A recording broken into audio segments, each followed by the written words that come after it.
ಎಲ್ಲ ನಾನೇ ಪರ್ಸ್ನಲ್ಲಾಗಿ 1 ತಿಂಗಳಿಂದ ನಿರಂತರವಾಗಿ ಇಂಟರ್ನಲ್ ಕ್ಲೋಸ್ ಡೋರ್ ಸಭೆಗಳನ್ನ ಮಾಡ್ತಾ ಇದ್ದೇನೆ.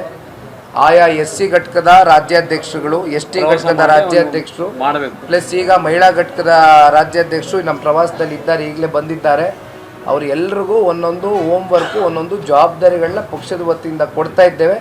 ಎಲ್ಲರೂ ಅವ್ರ ಕೆಲಸ ಕಾರ್ಯಗಳಲ್ಲಿ ಕಾರ್ಯೋನ್ಮುಖರಾಗಿ ಕೆಲಸ ಮಾಡ್ತಾರೆ.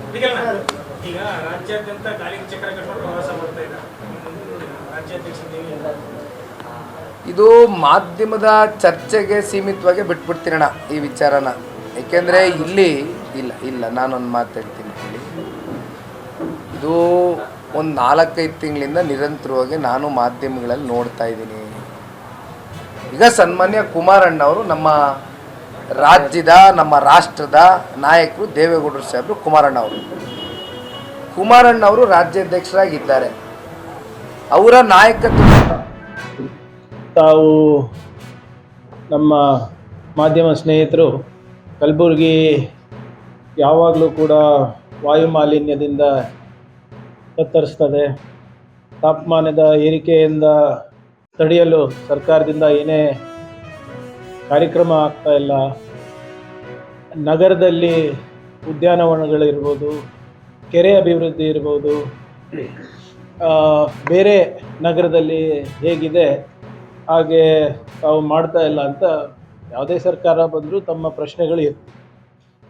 ಮೊದಲನೇ ಬಾರಿಗೆ ಭಾಳ ಹೆಮ್ಮೆಯಿಂದ ನಾನು ಬಯಸ್ತಾ ಇದ್ದೀನಿ. ಇವತ್ತು ಎಲ್ಲ ನಮ್ಮ ಶಾಸಕರ ಒಂದು ಪ್ರಯತ್ನದಿಂದ ಹಾಗೂ ಸಚಿವರುಗಳ ಪ್ರಯತ್ನದಿಂದ ಹಾಗೂ ಅಫ್ಕೋರ್ಸ್ ತಮ್ಮೆಲ್ಲರ ಒತ್ತಡದಿಂದ ಕೂಡ ಹಾಗೂ ನಾಗರಿಕರ ಬೇಡಿಕೆಯಿಂದ ಕೂಡ ಇವತ್ತು ಮೊದಲನೇ ಬಾರಿಗೆ ಅರಣ್ಯ ಇಲಾಖೆ, ಗ್ರಾಮೀಣ ಅಭಿವೃದ್ಧಿ ಇಲಾಖೆ, ಕಾರ್ಪೊರೇಷನ್ನು ಹಾಗೂ ಕೂಡ urban development authority, Kalaburagi urban development authority ವತಿಯಿಂದ ಜಂಟಿಯಾಗಿ ಕಲಬುರಗಿಗೆ ಒಂದು ಸಮಗ್ರವಾದಂಥ,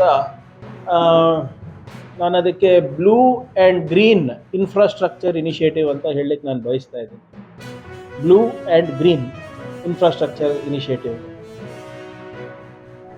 ಒಂದು ಕಲಬುರಗಿಗೆ ಮುಂದಿನ